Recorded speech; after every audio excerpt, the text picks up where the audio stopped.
If you've been woodworking for any length of time, you know it's not all about smooth cuts and perfect glue ups. Today I want to talk about some of the challenges that I faced in woodworking. You know, the really hard stuff, the stuff that almost made me quit. And I want to talk about how I eventually pushed through those challenges. Whether you're brand new or you've been doing this for years, I want you to know that you are not alone. And maybe I can give you a few shortcuts or two that I wish I had when I started out. So when I first got started, I didn't actually realize I was getting started. I just had desires to make stuff, but I didn't think that would turn into any sort of hobby of any kind, just sort of a one-off situation. No tools, no space, and no money. Except, I guess I did have a tool. I had a circular saw that my dad gave me, and the blade was like super wobbly, and the cord had multiple repair spots in it, which I think were fixed with duct tape. I don't know. I also had a tape measure, but I think that's literally it.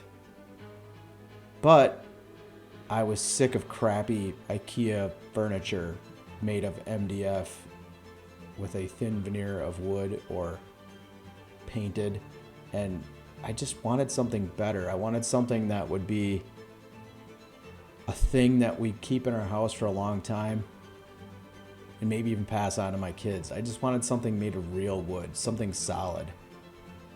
So we'd recently moved into a different house, and I had an idea for a coffee table.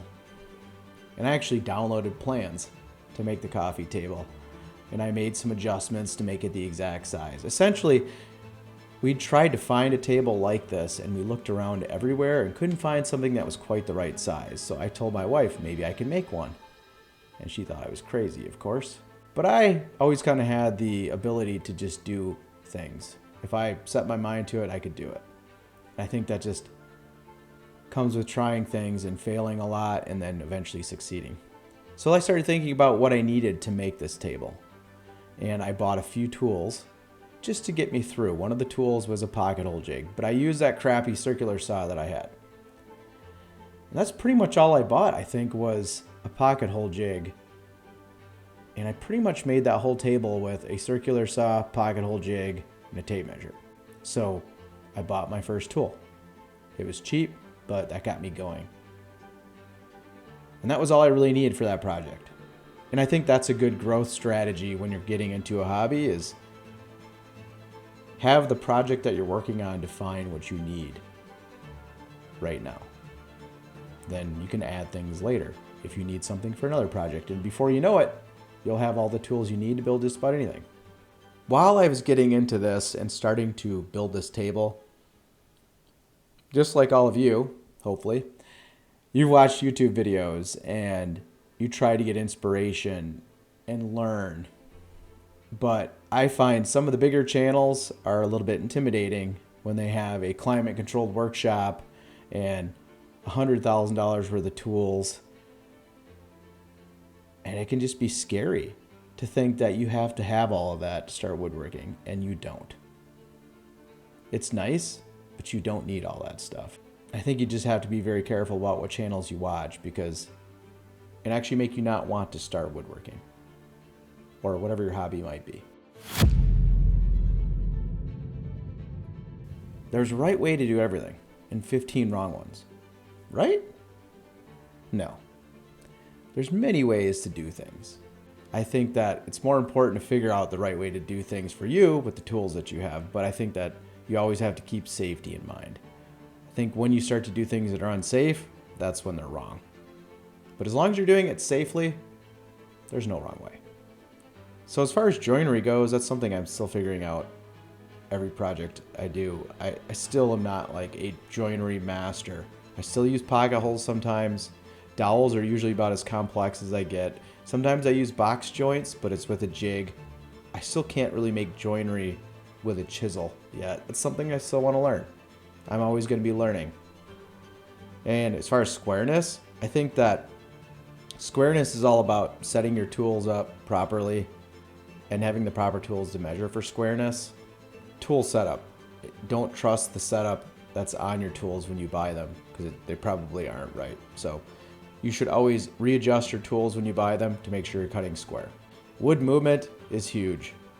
I think my biggest failure ever was when I made my farmhouse table, and the tabletop was made out of really nice white oak, and I didn't know that wood moved differently in different directions, and it had breadboard ends.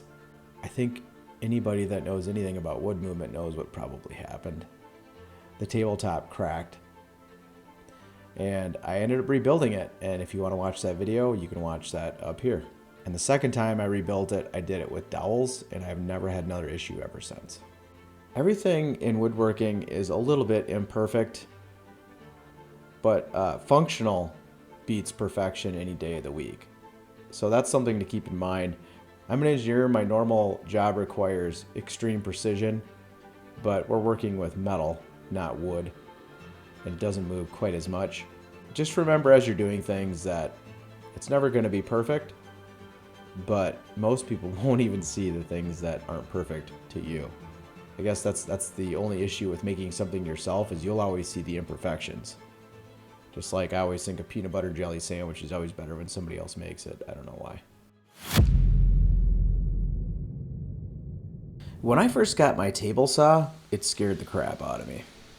But I think that the fear of my table saw was good because it made me respect it. While other tools like my router are not very intimidating and I don't respect them as much generally, and those are usually the tools I hurt myself with. Even though I respected my table saw, I still made a lot of mistakes while I was learning how to use it. And you guys were actually really good at pointing that out for me in some of my early videos where I wore some long baggy sleeves. Wasn't a good choice. I got lucky. I learned. I moved on. I also had a couple of kickbacks on video early on, and I'm glad I was able to capture them because I try to share those whenever I can. Not to scare you, but to remind you how dangerous these tools actually can be. As I started using the tools more, and I started to become more safe and learned what was safe and what wasn't safe, I started to gain confidence. And I still try to do things on a regular basis to be safe. No long sleeves if possible. If I do wear long sleeves because it's cold, I keep them nice and tight. I always use a push stick or push blocks. I try not to get close to the blade or reach over it. I also tend to stand off to one side, so if I do have a kickback, it'll kick past me instead of at me because it hurts. Ask me how I know. It's important to learn what's safe and what's not, but it's also important to learn why. Like, what's the purpose of a riving knife, for example? I like to understand safety features and why they help with safety. The tools I'm still cautious with today are the table saw for obvious reasons, because I don't want to be one of those people that posts on Instagram that I cut my fingers off and had them sewed back on in ER. And also the tools that have actually hurt me. Those are the other ones I'm cautious with. So I have learned to become more cautious around my router because I've nipped the tip of my finger off a couple of times, and I don't want to do that anymore because it hurts. And the most recent time I hurt myself was while caulking my shower with my caulk gun. It can happen with any tool, but unfortunately, pain is the best teacher. There's a lot to learn when it comes to wood finishes, and in the beginning, just like everybody else, I went to Home Depot and I bought whatever they had that was in the right color I wanted, and I used it. And it worked fine, but when I look back at some of those projects, they just look so terrible to me compared to some of the stuff I use now. And I think that as you get better at woodworking, you start to realize that the whole point of woodworking and using nice wood is to accent that wood and not try to cover it up. So whenever I see a project that I did where I've used a heavy stain or something that covered the grain, I cringe a little bit. I just want to sand it off and put something else on. And I've done that many times. So at some point I started using less of the stuff from the big box stores and more higher end stuff. At first the cost kind of hurts, but it's worth it. Right now my favorite finish is probably Rubio Monocoat.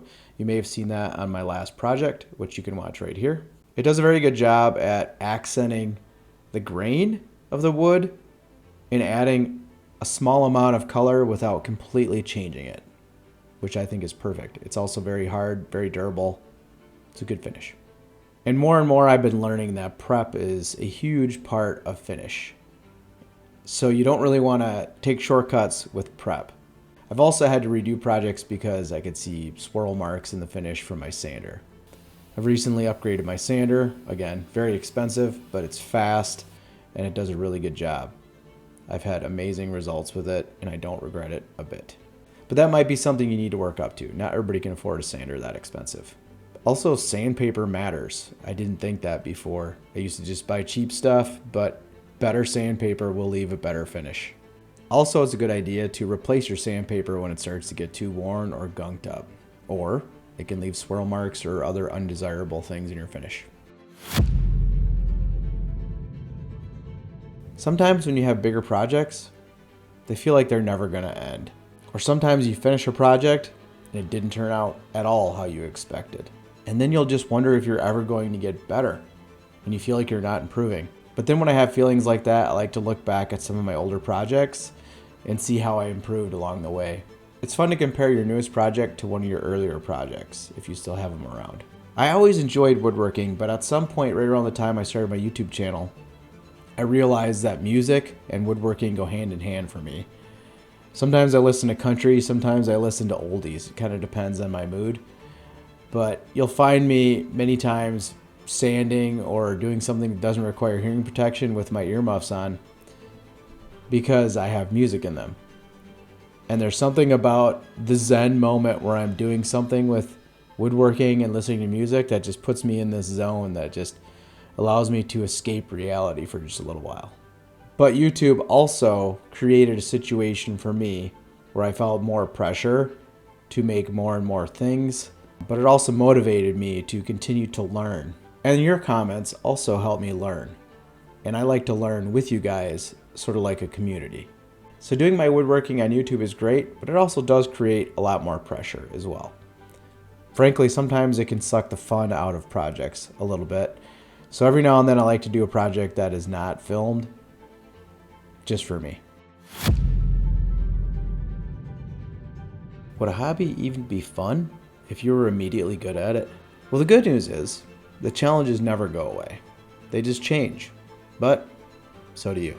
If you're struggling with anything in your woodworking journey, please put it in the comments. I'd love to help because the chances are I've been there too.